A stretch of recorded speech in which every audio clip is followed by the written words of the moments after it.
Good morning बच्चों। आज हम पाठ 10 वाक्य के चौथे भावार्थ के बारे में जानेंगे। इसके पहले हमने वाक्य के तीसरे भावार्थ के बारे में जान लिया था। तो आइए शुरू करते हैं। थल थल में बसता है शिव ही, भेद न कर क्या हिंदू मुसलमान, ज्ञानी है तो स्वयं को जान, वही है साहिब से पहचान। प्रसंग के बारे में जान लेते हैं। ईश्वर सभी जगह व्याप्त है और वह किसी भी तरह के भेदभाव को स्वीकार नहीं करता है। तो अब इसको समझते हैं कि कवित्री कहती है कि ईश्वर तो सभी जगह कण कण में व्याप्त है और वह किसी भी तरह के भेदभाव को स्वीकार नहीं करता। कहने का मतलब यह है कि ईश्वर तो सभी जगह कण कण में व्याप्त है, ठीक है। तो हम भेदभाव क्यों करें, लेकिन हम भेदभाव करते हैं किसके नाम पर? धर्म के नाम पर, जाति के नाम पर। तो जब व्यक्ति को आत्मज्ञान हो जाएगा कि ईश्वर क्या सर्वव्यापी है, कण कण में मौजूद है, तो वो भी भेदभाव करना भूल जाएगा, ठीक है। तो बच्चों, ये प्रश्न के बारे में हमने जाना।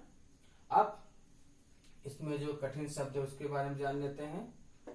थल थल का अर्थ है कण कण में, बसता का अर्थ है निवास करना, शिव का अर्थ होता है ईश्वर, शिव का अर्थ होता है भगवान शिव, और शिव का अर्थ होता है कल्याणकारी।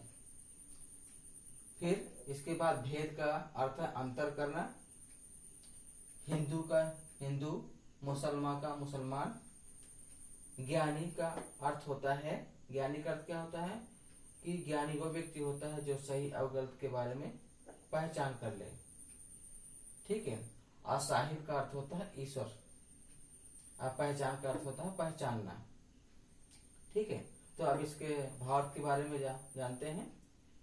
कवित्री कहती हैं कि ईश्वर का निवास क्या है? सब जगह है। क्यों? क्योंकि ईश्वर सर्वव्यापी है, कण कण में मौजूद है, और वो कैसा? कल्याणकारी है। वह कल्याणकारी है। वह आगे कहती हैं कि भेद न कर क्या हिंदू मुसलमान, हे हिंदू और मुसलमान, आप ईश्वर के बारे में क्यों भेदभाव कर रहे हो? क्यों? क्योंकि ईश्वर तो सर्वव्यापी है, कण कण में मौजूद है। ज्ञानी है तो स्वयं को जान। और वो आगे कहती हैं कि हे मनुष्य, यदि तुम ज्ञानी हो, ज्ञानी का मतलब होता है कि अपने अंतःकरण को जान लेना और उनको पता हो जाना कि ईश्वर तो हमारे अंतःकरण में, मन में व्याप्त है। तो यदि हम जान जाते हैं तो क्या होता है? फिर वही है साहिब से पहचान। तो उसकी जो है ईश्वर से मुलाकात हो जाती है, ठीक बच्चों। तो ये भावार्थ रहा। अब इसमें जो भाव पक्ष है उसके बारे में जान लेते हैं। भाव पक्ष क्या है कि ईश्वर क्या है? कण कण में व्याप्त है। उसको ढूंढने के लिए हमें बाहर जाने की आवश्यकता नहीं है, क्योंकि वो हमारे मन में, अंतःकरण में व्याप्त है। और यदि हमने अंतःकरण के बारे में जान लिया तो हमारे ईश्वर से मुलाकात हो जाएगी, ठीक है। तो ये भाव पक्ष रहा। कला पक्ष के बारे में जान लेते हैं। तो यहाँ पे इस वाक्य में भाषा खड़ी बोली है, अलंकार पुनरुक्त प्रकाश अलंकार है। तो यहाँ पे देख सकते हैं थल थल में पुनरुक्त प्रकाश अलंकार है, और रस है इस वाक्य में भक्ति रस है। तुकांत शब्द के बारे में जान लेते हैं। तो यहाँ पे जान और पहचान, ये दोनों तुकांत शब्द है। तो एक बार फिर से भावार्थ को समझने का प्रयास करते हैं और आप समझने का प्रयास करें, ठीक है बच्चों। तो आइए पुनः जानने का प्रयास करते हैं। थल थल में बसता है शिव ही। अब यहाँ पे इसके बारे में जान लेते हैं कि जो है ईश्वर क्या है? सर्वव्यापी है, कण कण में मौजूद है, ठीक है। ईश्वर प्रत्येक स्थान में निवास करता है, इसलिए कहीं ढूंढने की आवश्यकता नहीं है, ठीक है बच्चों।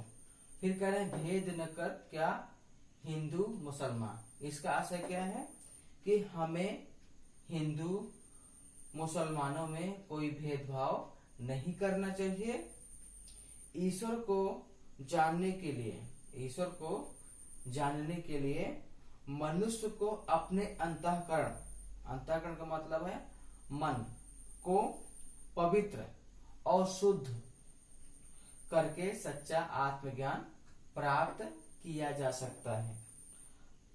ठीक है। आत्मज्ञानी क्या होता है? आत्मज्ञानी कैसा व्यक्ति होता है? आत्मज्ञानी ही व्यक्ति ईश्वर को प्राप्त करने में सफल होता है, क्योंकि उसको आत्मज्ञान हो जाता है। क्या ज्ञान हो जाता है?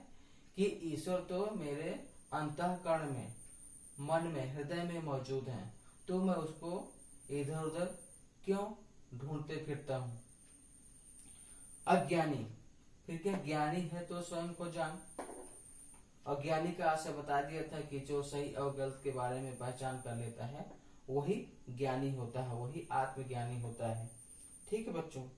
तो अज्ञानी व्यक्ति तो समाज के बनाए गए धर्म संप्रदाय में ही उलझ कर रह जाता है, क्योंकि हमारे देश में बहुत सारे धर्म हैं, हिंदू, मुसलमान, सिख, ईसाई, जैन, बौद्ध।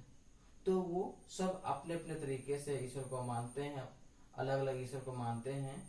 लेकिन जब उसको आत्मज्ञान हो जाता है कि हम तो गलत कर रहे हैं, क्यों? क्योंकि ईश्वर तो सर्वव्यापी है, ईश्वर तो एक है। तो जब उसको आत्मज्ञान हो जाता है तो उसकी वही है इस साहिब से पहचान, तो उसको ईश्वर से मुलाकात हो जाती है। ठीक है। यदि मनुष्य को ज्ञानी है तो स्वयं को जान, यदि मनुष्य को आत्मज्ञान हो जाए तो वह अपने ज्ञान रूपी नेत्रों के दर्शन करने में सफल हो सकता है। अतः ईश्वर को जानने से पहले हमें आत्मज्ञान अर्थात स्वयं को जानने की आवश्यकता है। आत्मज्ञान का मतलब होता है स्वयं को जान लेना, खुद को जान लेना और खुद को पहचान लेना। हमें धार्मिक संकीर्णताओं से ऊपर उठना चाहिए, मतलब हमें धर्म के बारे में नहीं सोचना चाहिए, क्योंकि ईश्वर कभी धर्म के बारे में नहीं सोचता है। वो सभी को एक समान समझता है।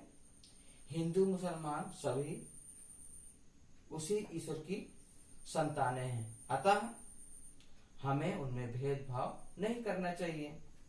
सच्चा ज्ञानी वही है जो स्वयं को जान लेता है। स्वयं को जानकर ही ईश्वर को पहचाना जा सकता है। स्वयं को जानकर ईश्वर को पहचाना जा सकता है। अब यहाँ पे 2-3 बातें हैं, उनके बारे में जो मुख्य बिंदु उनके बारे में बातचीत कर लेते हैं। शिव का अर्थ क्या है? शिव का ये शिव दिया है, शिव का अर्थ क्या है? तो शिव का अर्थ होता है कल्याणकारी, और कल्याणकारी का आशा है ईश्वर से है, क्योंकि ईश्वर क्या करता है? सभी का कल्याण करता है, सभी की भलाई करता है। अब दूसरा प्रश्न है, कवित्री किस में भेद करने को मना करती है? इसके बारे में जान लेते हैं। तो वो कहते हैं कि हिंदू मुसलमान को धर्म एवं जाति या संप्रदाय के आधार पर भेदभाव करने से मना करती है, क्योंकि हिंदू और मुसलमान को भेदभाव नहीं करना चाहिए। वो जानते हैं, उनको आत्मज्ञान हो जाता है कि ईश्वर की आराधना जिस रूप में की जाए वही कल्याणकारी है। इसके बाद फिर कवित्री ज्ञान को क्या कहते हुए प्रेरणा दे रही है? क्या प्रेरणा दे रही है उसके बारे में जान लेते हैं। तो कवित्री ज्ञानी को अपने अंदर की आत्मा को पहचान कर ईश्वर के वास्तविक स्वरूप को जानने की प्रेरणा दे रही है। अपनी आत्मा के बारे में जानने को प्रेरित कर रही है।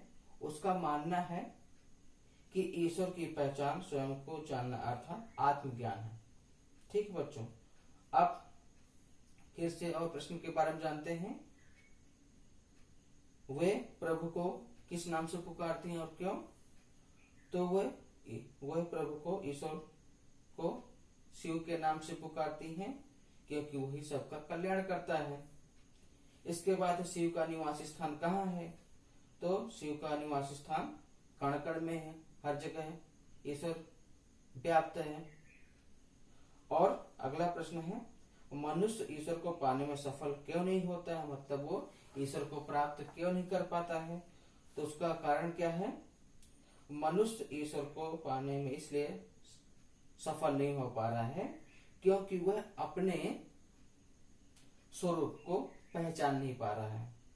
वो स्वरूप क्या है, स्वरूप ये है कि जब उसको आत्मज्ञान हो जाता है कि जिस ईश्वर को मैं सब जगह खोज रहा था वो तो मेरे अंतःकरण में, मन में ही, हृदय में ही मौजूद है।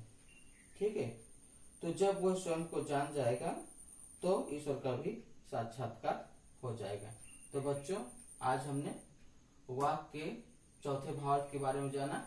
इसके बाद हम जो पाठ के बचे प्रश्न उत्तर हैं, जो उसमें अभ्यास प्रश्न हैं, उनके बारे में जानेंगे।